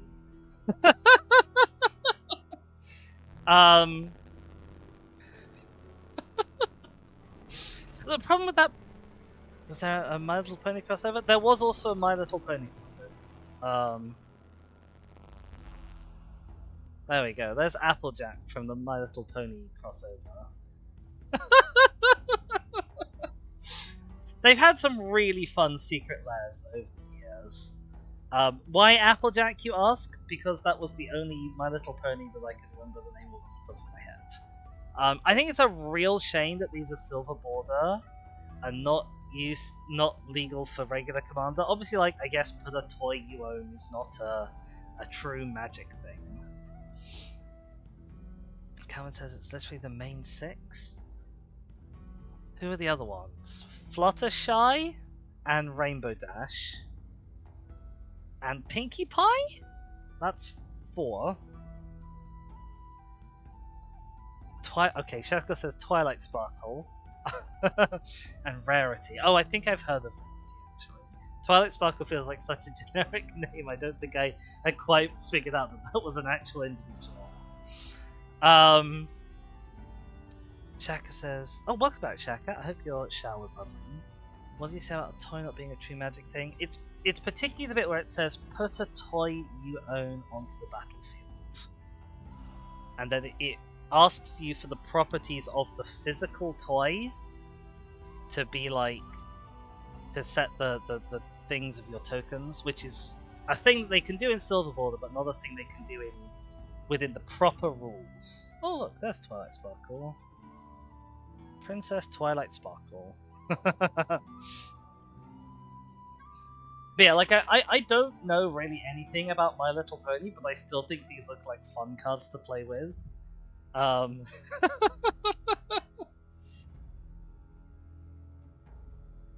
Anyway, yeah, they've done some really fun secret lairs. The Furby Nightmare Manifest I genuinely made 2 deck lists with that as commander because I thought it was a really fun, interesting looking card. You can rule 0 with friends. Maybe I should. Maybe I should try and get a group together for a silver ball on My Little Pony night sometime. Problem is though, especially for like Applejack, where you need to have a physical toy, like it's harder to do in electronic space. Alright. Okay, so I was talking about Midnight Crusader Shuffle. I think this is a really fun and interesting vehicle. It feels really rough to go up against if you're not playing very wide. It gives, when it attacks, the defending player either sacrifices a creature or gives you a creature of your choice. So obviously against somebody who's playing wide, who has like tokens and stuff, it's very easy. But if you don't have that much of a board presence, this can really like wreck that board presence.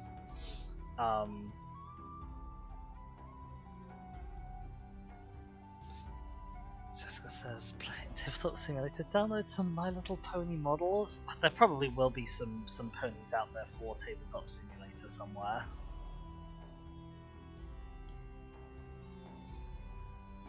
I'd also love to play a Silverboard game, because I'd love to play with like an augment deck someday. That seems like a really fun mechanic.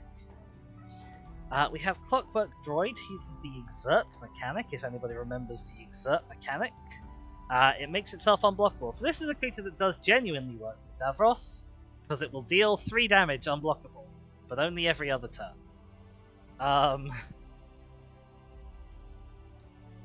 But it's not bad for 2 mana on an artifact creature, no less. We have a Cybermat. This is another way of more or less unblockably getting a bunch of damage through. If it attacks alone,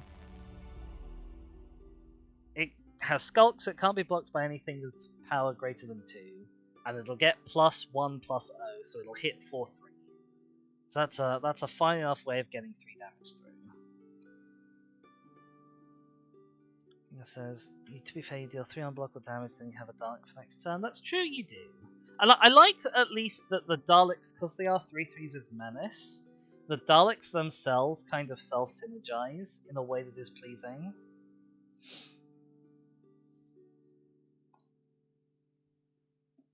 We have Cyberman Patrol, which is fun. Whenever a creature gives all your artifact creatures afflict 3, again, this does genuinely work well with Davros. Whenever a creature with afflict 3 becomes blocked, the defending player loses 3 life.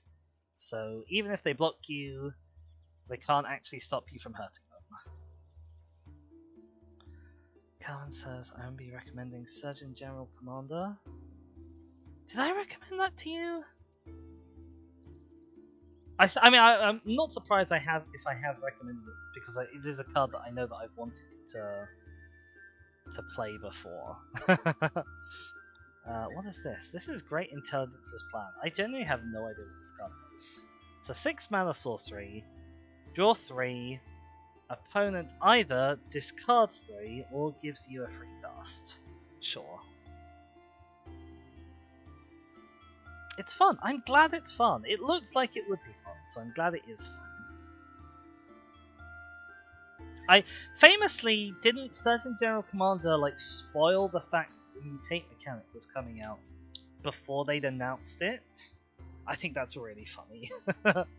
I think they should do that more as well. I wish the Aether Drift pilots also counted as extra power for the purposes of crewing spaceships. Oh no, has stream gone again?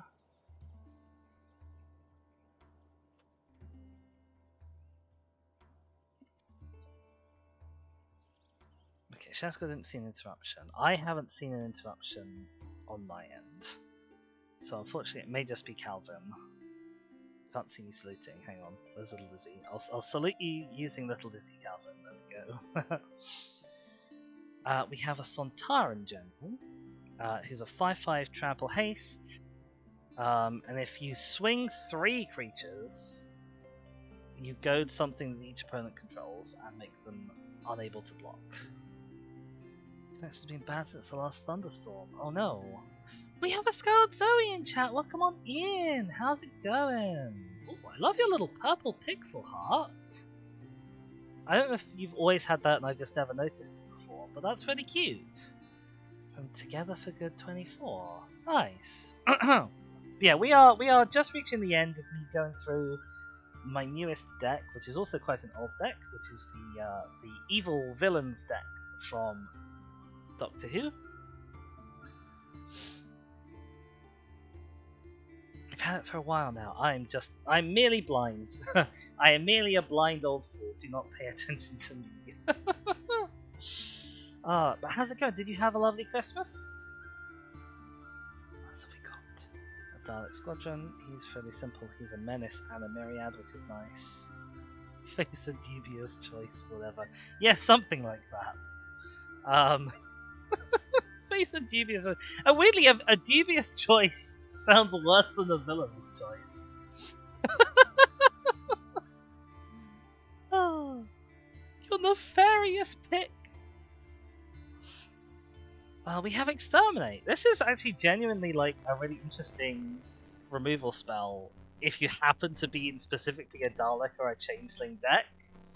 Because it's like, because it has replicate, tap, and untap Dalek. So if you have randomly a bunch of Daleks around, this becomes an impromptu board wipe. And also loses people a lot of life. You're still just at stacks.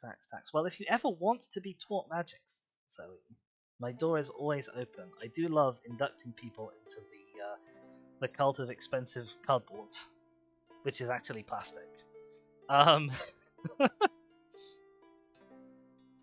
We have Don't Blink.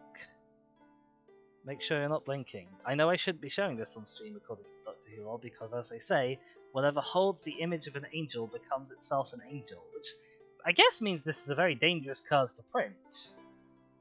But yeah, it counters blinking and Cast from Exile.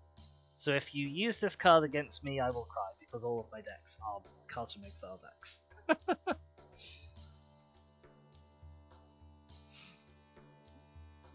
Kingo says, I think her girlfriend is called Dibs on the tutoring. Ah, that's very sad. Well, not really. I mean, it's good that you're getting tutored. Artie's just gotten another Damageless Prometheus in the Hades 2 run. Congratulations. Damageless specifically as opposed to hitless? I can't think of a time when Prometheus does a non-damaging hit. But I thought I would check just in case. Either way, it's a hell of an achievement.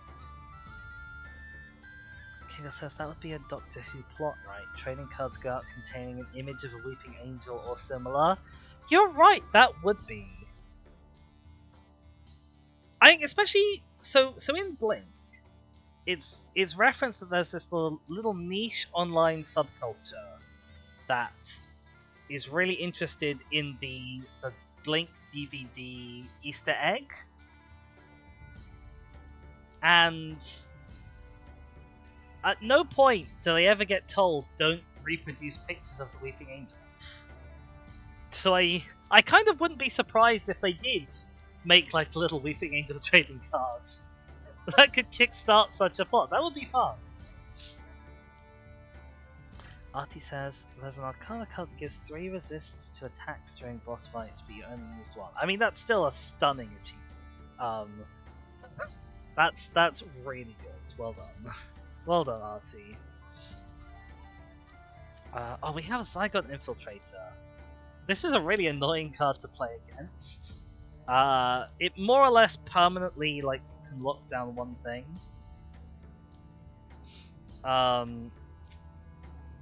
Yeah, it's 3 mana, tap another creature, put a stun counter on it.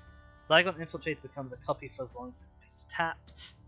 Only as a sorcery. Actually, so I guess you will get 1 turn with that creature untapped every other turn, I think? But yeah, it's an annoying way to kind of lock down a bit of the board. And you get a copy, you get Zygon as a copy of that creature for a while. Very useful if you have it. Okay, we have 3 left. We have our Renegade Silent, who goads something and gets a +1 counter and then phases itself out. Phasing out is a weird mechanic that it's very often. It's pretend this doesn't exist for a while. It's like Blink, but not Blink. Oh, poor Artie has been caught by... No, Calvin has been caught by the Autobots.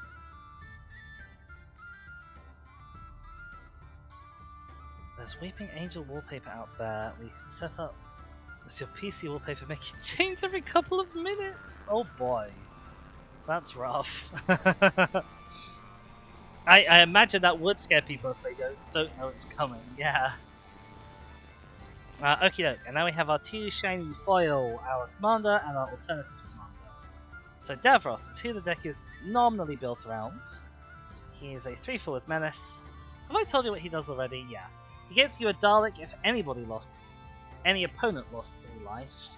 And then every opponent who did lose 3 life either gives you a card or discards a card of their own. And yeah, he wants to play like a proper group slug. Like just hit everybody for 3 life.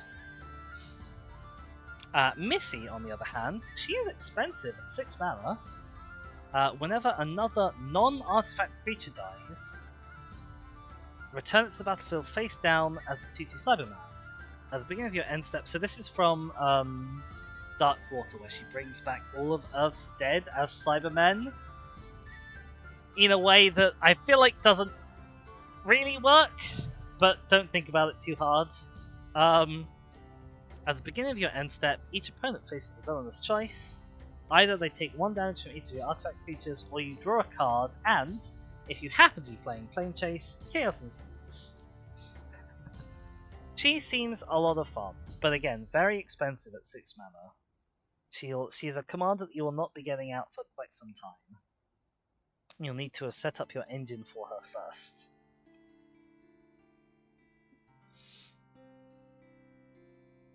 But kind of interesting in that she wants you to play non-artifact creatures, or at least to kill non-artifact creatures, but she herself has artifact creature synergies.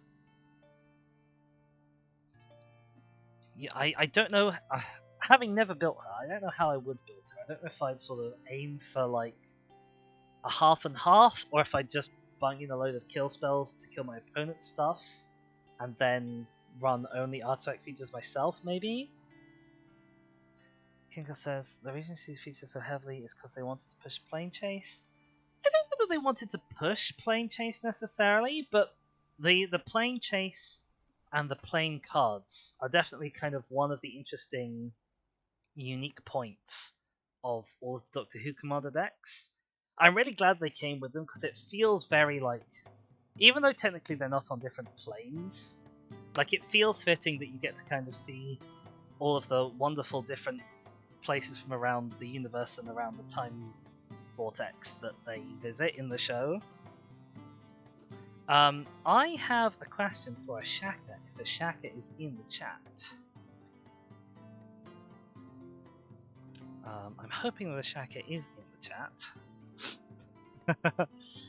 Because I want to see if they are planning on going live at 2, because if so, I will open these and then we will go and read out. But if not, I'll have a look through these first, just to fill a little bit of time.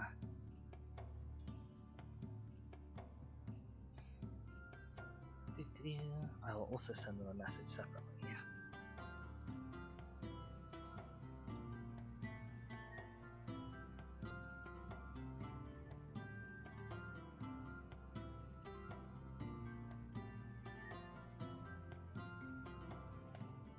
Ah, hello, there's a Shaka in the chat. Hi, I just sent you a message. Are you still planning on starting at 2 on the dot? You're making tea, marvelous. Well, we will use that time to have a little look-see through the playing cards then. I believe there's 10 in here, so it shouldn't take us too long. Now we can have a look at what's in our sample booster. Because that's the exciting thing that we don't know. These are the only cards we don't know what they are. Although I do think that between the decks I have all of the Doctor Who cards from this set. So theoretically, whatever is in here is something I do already own one of, but not necessarily in a fancy foil version. Okie doke. Our planes. So I've only played Plane Chase, I think, once. So I've never had the chance to experience like a lot of the planes, but they're a really fun and interesting mechanic. So we have City of the Daleks. Whenever you attack, target opponent loses X life, where X is the number of artifacts you control. Then when chaos ensues, you make a 3/3 Dalek with menace for each opponent that attacks that opponent this turn, and they only last for a turn. You love the card's art? It is good.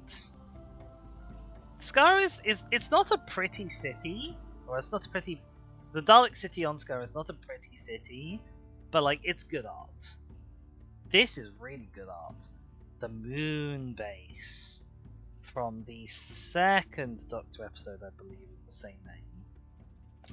All creatures can pay 2 to gain flying. That's fun.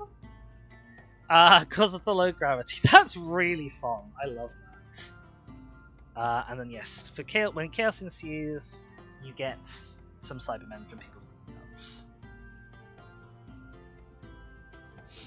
Kingo says, I was just about to say, a TARDIS that interacts with Plane Chase mechanics would be neat. Quick Scryfall search tells you you're not the first person to think of that. Okay, Shaka's life. We will be going to see Shaka after we're done here.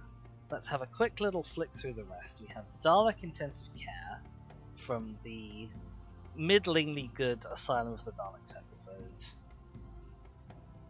We have Bowie Base 1 from probably my favourite New Who episodes, The Waters of Mars. It always makes me cry. Every single time that episode makes me cry.